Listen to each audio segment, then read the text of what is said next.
What's good, my little committee? Welcome back to another lovely, beautiful, sexy, amazing video with the equally lovely, equally beautiful, equally sexy, and equally amazing lit tie. You already know what time it is.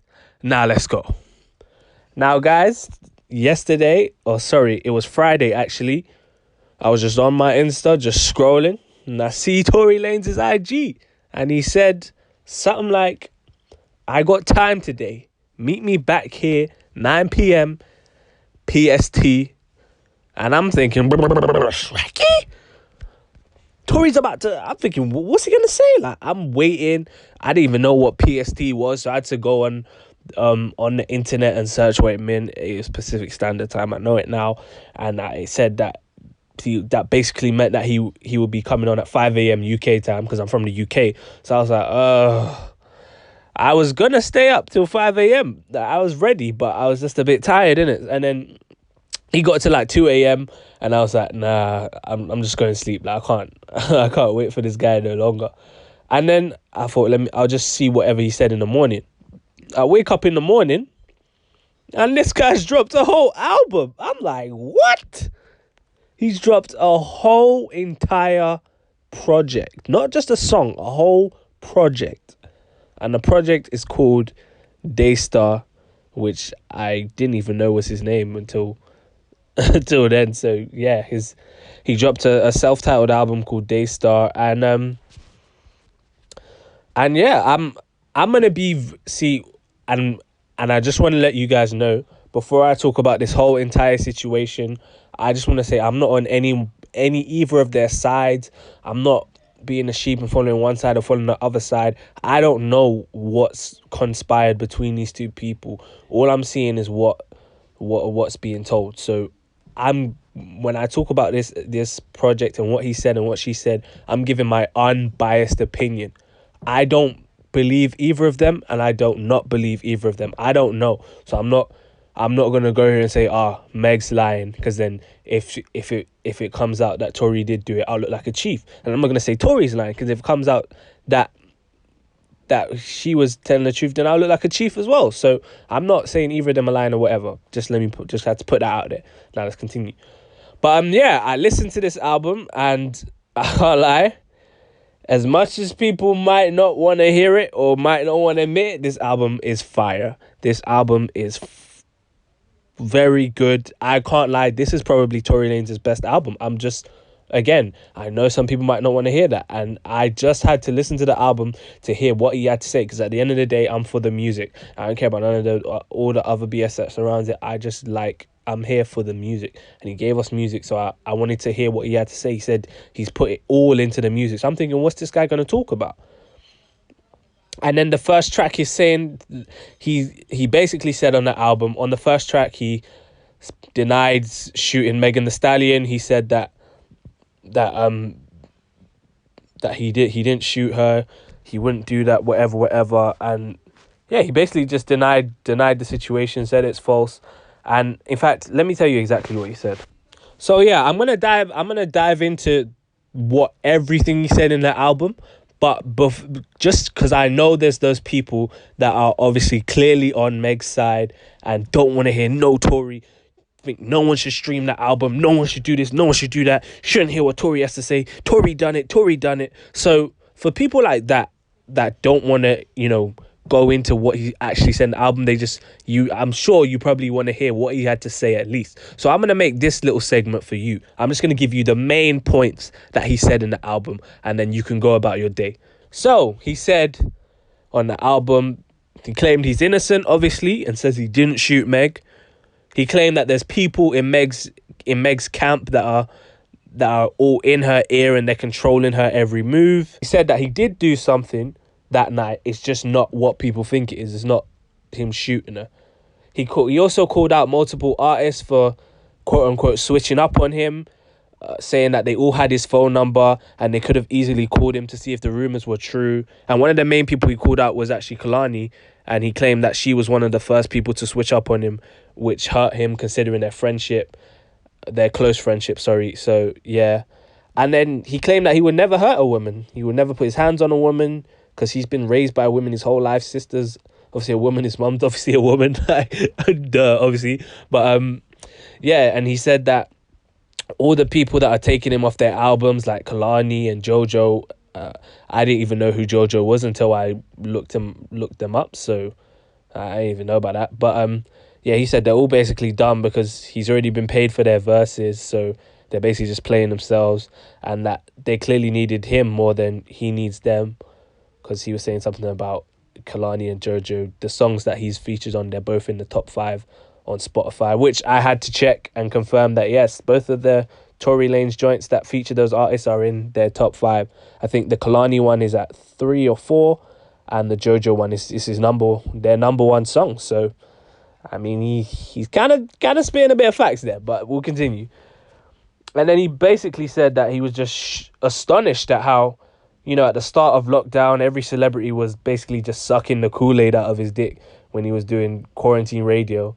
But then now he kind of sees how fake that was, because when the real stuff was going down, like when he's in a situation like this, everyone was just so quick to blackball him and switch up on him without even, giving him a phone call. And then he alluded to this being like the repercussions of him being an independent artist, and how they try to like tear down every successful black person in America and stuff like that.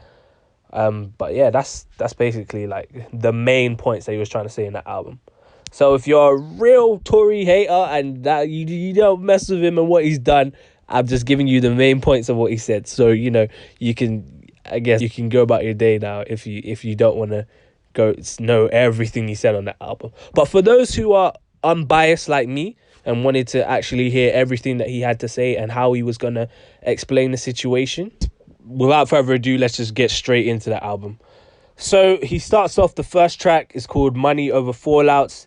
This song's, it's quite dope. He started off with basically a cut up of all the blogs talking about what he's been going through. There was like from academics, from I think it was Maul talking on the Joe Budden podcast, Charlemagne from the Breakfast Club calling him Donkey of the Day, and a bunch of like other media outlets I didn't recognize all of them. Those are the only ones I actually like recognized. I think some news site as well, some American like CNN, stuff like that in it.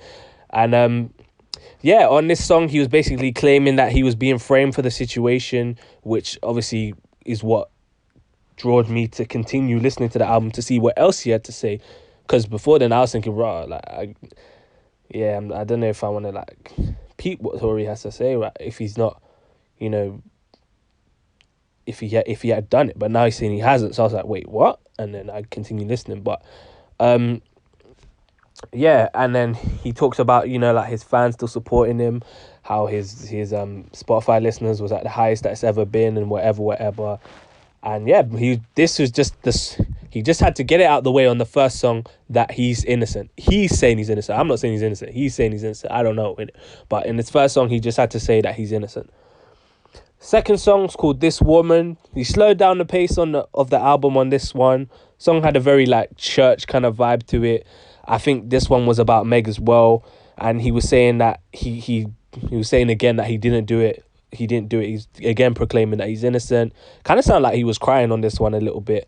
And he was saying she can always come back to him, and that he's clearly regretful of something, which, obviously got divulged into a bit more the further we went into on the album. But yeah, that was a nice track. He was basically singing his heart out on this one. So yeah, I was quite impressed. Next song, Friends Become Strangers. This was another good one. He said that Meg didn't even know the full story, so he didn't know why she was escalating it. And he was claiming that she has like people in her ear controlling her move, like I said before. And he was saying that they both know what really happened.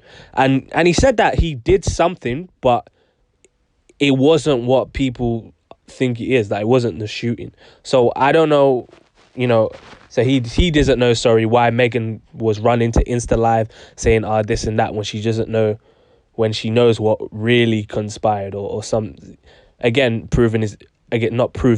proclaiming his innocence and saying that Meg is hiding some information, which I kind of thought she was as well, because she I could tell from the Insta Live that she wasn't giving us like all the information. She was giving us information, but I could tell she was omitting some bits of information, which now Tory is somewhat confirming. And then we had the killer. The killer. Sorry, but I had to. He was gunning for everyone. He was going... He did not care. This guy said... So first of all, he was saying that if Megan got shot from behind, like, how can she identify that it was him? Which was obviously clearly alluding, to me at least, that it was someone else that shot her. And then they tried to put him on him. That's what he's basically saying. At least that's how I've interpreted it. As I said, on this song, he's gunning for everyone.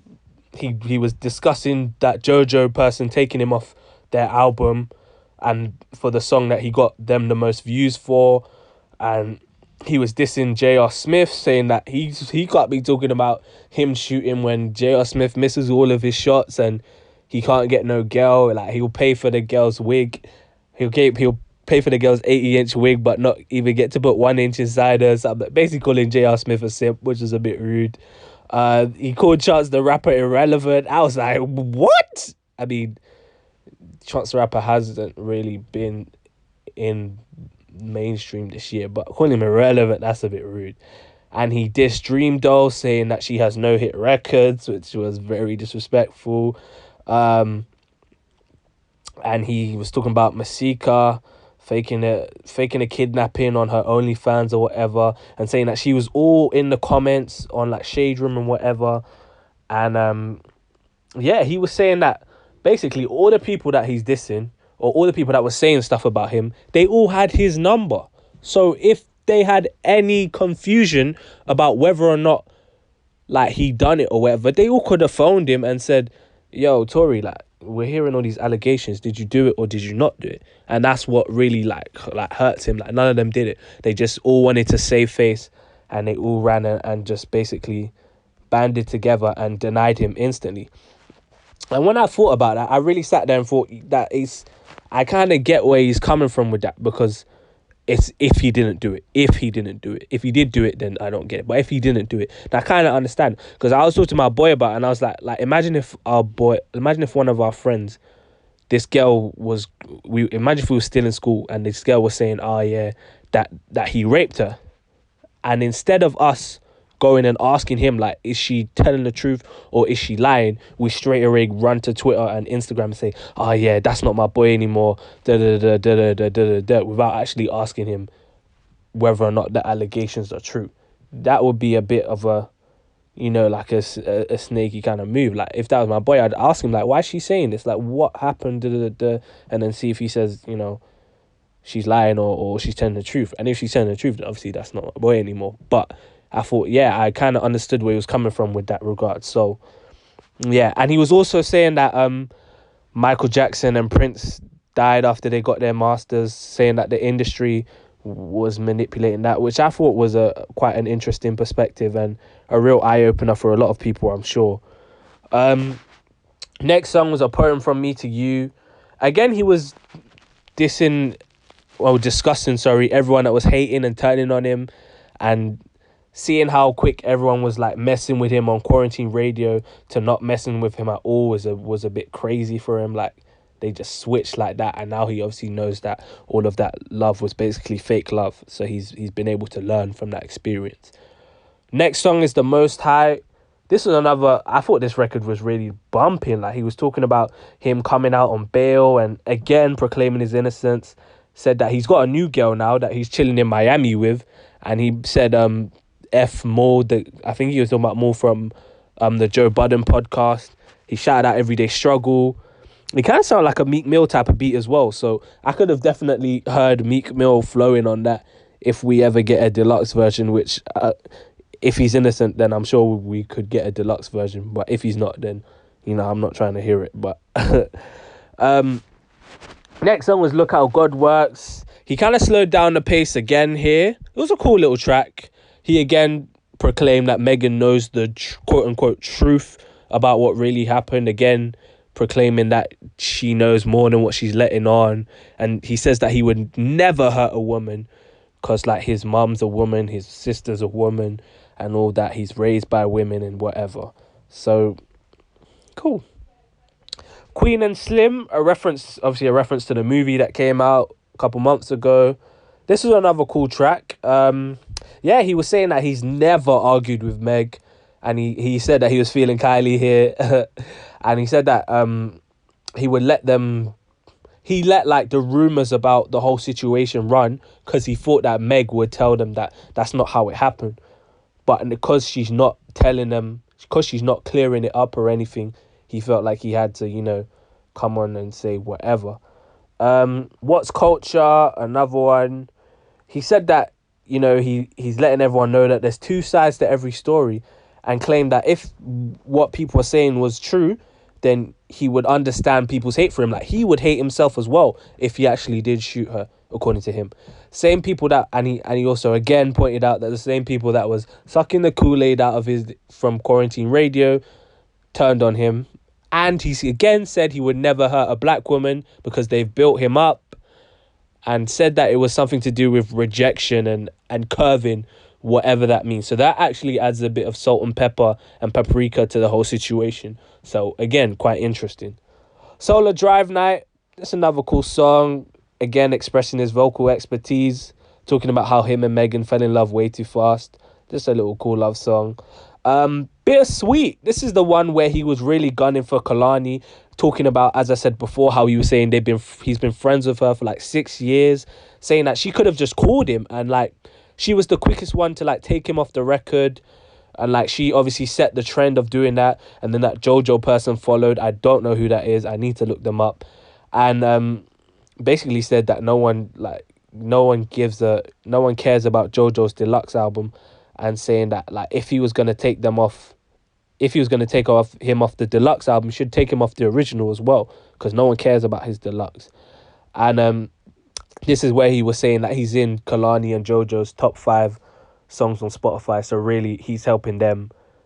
Him taking him off the record hurts them more than it hurts him. And he name dropped Rock Nation management and blamed them for how this whole situation has conspired and for how Megan's handled the situation, and said that he hates that because like he's actually been a fan of Jay-Z, but Rock Nation management has been doing terrible. Things I should have said. I like this one. This was like a dancehall type of record, and he says he's effed up over Megan and whatever. So nothing much to really say here. Again, another one. Just Got It Done. Same kind of situation. Just a snippet from Quarantine Radio at the start. Just a light little record. He's just basically flexing on here, talking about how much money he has and whatever. And then Jokes on Me. He was talking about his past, saying something about doing a thing with like her best friend or whatever. I didn't really know what he meant by that or whatever. But I don't know if he was talking about Megan or someone else, or I don't know. I didn't really know what he was talking about. Care For You. He's getting, so like near towards the end of the album, he's talking on like a very like self-reflective kind of wave, if you get what I mean. So he's out here talking about being a better man, talking about needing God, talking about like looking at like the bigger picture, not looking at the bigger picture. He was talking like the same stuff that Lil Baby was talking about in the Bigger Picture song, about how like, about the Black Lives Matter movement, and talking about like uplifting black people, and talking about how like the Shade Room shouldn't be trying to tear down a black man's name for a check or whatever, just because they got investors from white people, and it's just stuff like that. He's basically getting on some like political social justice warrior type of vibe. So, and then In the Air, he claimed that like in the song In the Air, he was claiming that like the cancel culture is basically something that white people invented to put the culture down. And he confirmed that his lawyers was the ones that was telling him not to talk, which is something that I speculated in my Is Tory Lanez Cancel video. Go check that one out. And he again alludes to the fact that it's people that are trying to put him down due to his independence, saying that ever since he got independent, they tried to put something on him. And I thought, again, that's a very interesting, accusation to make. And then the final song is called Life. And then he ends the album talking about how basically his life is now. he kind of bit the line from Drake on Paris Morton music. He bit a couple Drake lines in this album. I won't lie, he was taking a couple. Tory, you were taking a couple Drake lines. You was listening to Nothing Was the Same, the 7-year anniversary. You added a bit of lines. I don't think I didn't see you, Tory. You took a bit of lines. I don't think I didn't see that. But yeah, he ended with like this like little speech, and he was basically just talking about how people shouldn't care what other people say about them, and not to let social media overwhelm you, and that every bad situation is going to pass, and just not. And he said the 3 things to remember is, don't forget how special you are, don't forget the purpose you come with, and don't forget the reason you're here. So I thought that was a nice little sentiment. So I appreciated that final bit. Now, I know you guys want to know what my whole view is on the whole situation given this recent update. And all I'm going to say is this. I don't know who to believe anymore. Like, I really don't know who to believe. Because if we strip it down, if we take away everything, take away their celebrity, take away their status, the money, the fame, all of that, well, let's just look at it objectively as people, as human beings. We got one person saying that this person did something to them, and the person saying they didn't do it. So that's the way I look at it. I just look at it, the bare minimum. That's all we have. Before we just had Megan's side. We didn't have Tory's side. Now Tory's saying that he didn't do it. He's saying something happened that day, but it wasn't him shooting her. So I don't know. And I just don't want to be that person that just jumps on the cancelled Tory bandwagon, because we don't know what happened. Imagine you jump on that bandwagon and then it turns out that he was telling the truth. Then you'll just look like a clown. And I'm not a clown. So I'm not jumping on the cancelled Tory bandwagon, and I'm not jumping on the Meg is lying bandwagon, because she could be telling the truth and he could be telling the truth. I'm giving them both an equal amount of open-mindedness. I'm open to both of what they're saying. I don't know who's telling the truth. I'm not saying either of them are lying, and I'm not saying either of them are telling the truth, because I feel like both parts of their stories are true.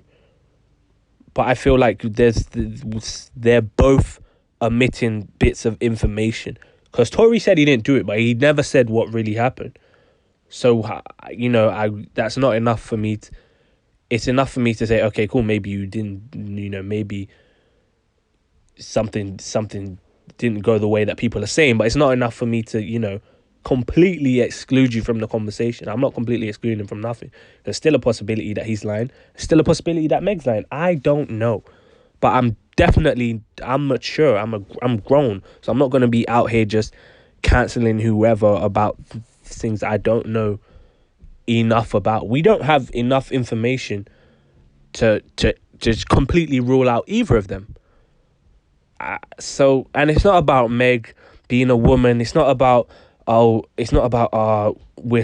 people are so quick to say that a black woman's lying. It's not about any of that. It's not about anyone's gender or nothing. I'm just looking at them as people. Someone saying something happened, another person saying nothing happened. And the truth will come out eventually. We will get the full story. So that's all I'm waiting for, is the full, conclusive truth. And don't get it wrong. If it comes out that he's done it, I can't mess with him anymore. I'm sorry, Tory. I can't, if you have actually done that, then as I said in his Tory Lanez cancel video, there should be no amount of argument could conspire for you to ever pull out a weapon on a female. So if you've done that, then I cancel culture doesn't exist, but I won't be, supporting you or endorsing you or anymore, because that's just not on. But if he's telling the truth, then I want everyone to keep the same energy. That's all I want. Keep the same energy. The same energy you had for Tory. All these girls that are saying delete me if you listen to that album, or block me if you listen to that album. Or I even had one girl that deleted me because I listened to the album. I was thinking, you are so moist. But just keep that same energy. Put all that energy onto Meg if Meg was lying. That's what I'm saying. Keep the same energy. But I don't have any energy for anyone right now because I don't know what the truth is and what the lies are. So I'm just being completely objective, and I'm open to hearing both sides. Now I'm open to hearing what Megan has to say to what that whole album, because I know she's listened to it. Of course she's listened to it. She's probably one of the first people to listen to it. So now I want to hear what she has to say. Is she going to dispute what he's saying and say, no, Tory's lying? Because if she says, nah, he's lying, that whole album is cap, then I just don't I just don't know if that happens. I don't know anymore. At that point, I just take myself out of the situation and I wait for the truth to unravel. Because I can't just be here, going back for saying, well, she's saying, no, he's lying. He's saying, no, she's lying, and da-da-da, and da-da-da, and da-da-da. I don't think anyone's lying per se. I think lying is a strong... I don't think anyone's lying, but I don't think either of them are telling the full truth, the 100% truth. That I'll say that. I think they're both telling the truth, or they're both omitting information. I'll leave it at that. Both of them are omitting information. Someone's capping.